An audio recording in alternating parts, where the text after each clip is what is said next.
मैंने आपको वार्तालाप पढ़ाया था, उसी में आज मैं आपको वाद विवाद पढ़ा रही हूँ।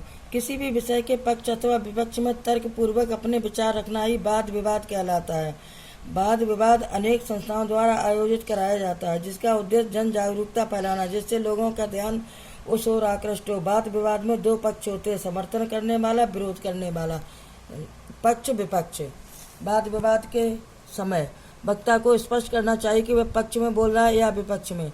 दूसरा है, वाद विवाद में शालीन एवं मर्यादित भाषा का प्रयोग करना चाहिए। अगला है, वाद विवाद में तार्किक एवं प्रामाणिक बातें कहनी चाहिए। अगला, अपनी बातों के समर्थन में आवश्यकता अनुसार आक्रामकता का हल्का पुट रखना चाहिए। अगला नंबर, वाद विवाद के लिए चयनित विषय के सभी उपपक्षों पर विचार स्पष्ट करना चाहिए। अगला नंबर, अपनी बातों के विशेष तथा अध्यक्ष महोदय को संबोधित करते हुए कहना चाहिए। अगला है, समय समय पर विरोधी वक्ता के कथनों का आवश्यकता अनुसार उद्धरण अवश्य देना चाहिए। विषय, क्या आतंकवादियों को उन्हीं की भाषा में जवाब देना चाहिए? अब इसमें है तर्क वितर्क, पक्ष विपक्ष। जैसे प्रस्तोता, आज के इस कार्यक्रम के अध्यक्ष महोदय, निर्णायक मंडल के सदस्यगण, प्रधानाचार्य जी, आदरणीय गुरुजन एवं उपस्थित छात्र भाइयों, जैसा कि आप जानते हैं कि आज की वाद विवाद प्रतियोगिता का चयनित विषय है, क्या आतंकवादियों को उन्हीं की भाषा में जवाब देना चाहिए, जिस पर विद्यालय के दो छात्र मनोज और सुबोध अपने अपने विचार प्रस्तुत करेंगे। आप सभी इन विचारों को सुनकर इसका उत्साहवर्धन करें। पहला अवसर मैं मनोज को देता हूं, जो विषय के पक्ष में अपने विचार रखेंगे। आइए मनोज पक्ष में। परम आदरणीय अध्यक्ष महोदय, आज की वाद विवाद प्रतियोगिता के विषय, क्या आतंकवादियों को उन्हीं की भाषा में जवाब देना चाहिए, के पक्ष में मैं अपने विचार रखना चाहता हूँ। आशा है कि आप लोग मेरे विचारों को ध्यान से सुनेंगे और उचित विचारों की सराहना करेंगे।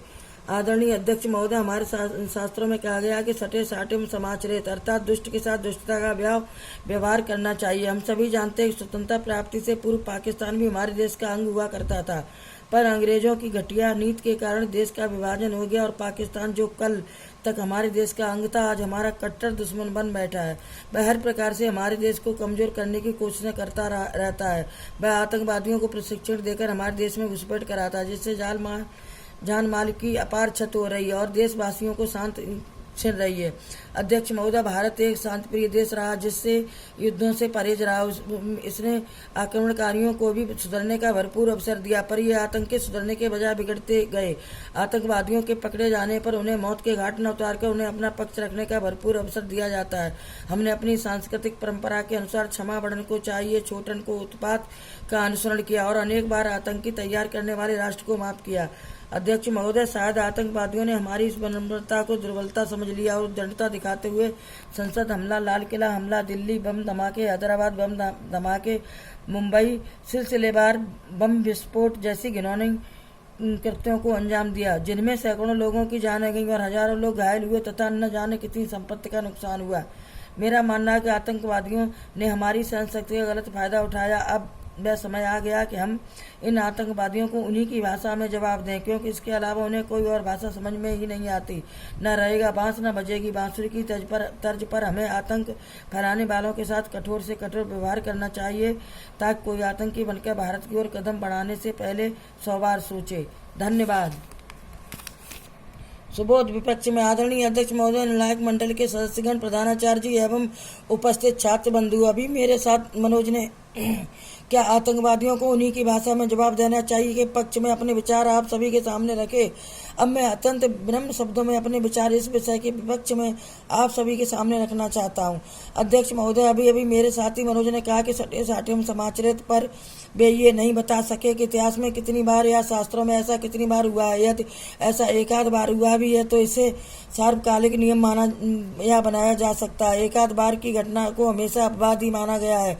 उनका यह कहना सत्य है कि पड़ोसी देश हमारे देश से दुश्मनी की भावना रखता है और आतंकी तैयार कर भारत की सीमा में घुसपैठ कराता है, पर क्या इसका अंतिम उपाय बस यही बचा है कि आतंकियों की गोली का जवाब गोली से दिया जाए?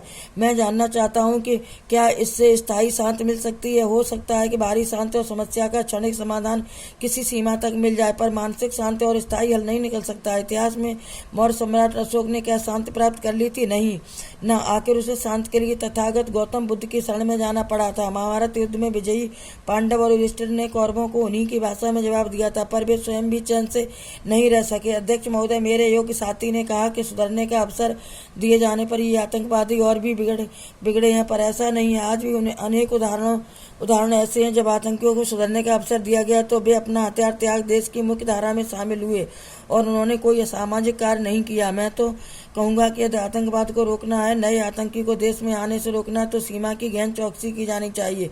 देश विरोधी कार्य करने वाले की सूचना मिलते ही उसे प्राथमिक स्तर पर ही सुधारना जाना चाहिए। न्याय प्रणाली में सुधार होना चाहिए और असंतुष्टों के साथ मिल बैठकर बातचीत की जानी चाहिए, क्योंकि हिंसा का जवाब हिंसा न कभी हुआ है और न कभी होगा। अतः आतंकवादियों की गोली का जवाब गोली से न देकर सौहार्दपूर्ण वातावरण में बातचीत के माध्यम से समझा बुझाकर उन्हें मुख्य धारा में जोड़ने का पूर्ण प्रयास किया जाना चाहिए। धन्यवाद। बच्चों, ये परीक्षण प्रश्न है, इसी में से आंसर छांटकर अति संक्षिप्त उत्तर आप लोगों को स्वयं लिखना है और दिखाना है।